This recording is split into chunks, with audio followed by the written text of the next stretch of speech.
नमस्कार मित्रांनो, जय महाराष्ट्र। महाराष्ट्र राज्याच्या राजकारणातून सर्वात मोठी राजकीय घडामोड जाणून घेऊयात संपूर्ण अपडेट।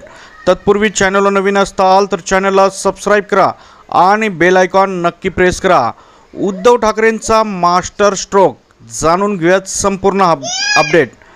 खासदारांना लोकसभेत वेगळा गट स्थापन करण्यास लोकसभा अध्यक्षांनी जरी मंजुरी दिली असली तरी त्याविरोधात सर्वोच्च न्यायालयात दाद मागण्यात येईल असे सरोदे यांनी स्पष्ट केलेले आहे।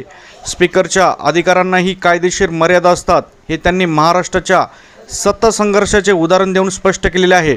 मित्रांनो, आपल्याला काय वाटतं?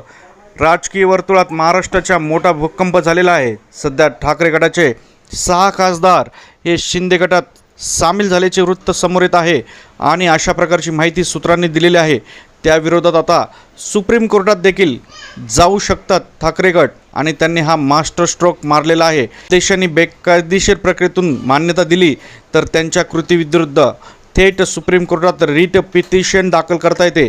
यापूर्वी महाराष्ट्राच्या सत्ता संघर्षात राहुल नार्वेकरांनी जेव्हा निर्णय घेण्यास जाणीवपूर्ण विलंब केलेला होता तेव्हा सुप्रीम कोर्टाने स्पष्ट बजावले होते की स्पीकर जर असंवैधानिक पद्धतीने वागले तर कोर्ट त्यांच्या कृतीचाही कायदेशीर विश्लेषण करू शकते।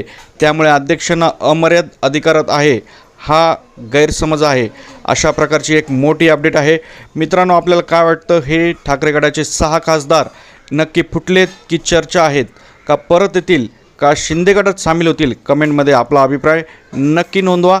येणाऱ्या प्रत्येक अपडेटसाठी चॅनलशी कनेक्ट राहा। जय महाराष्ट्र।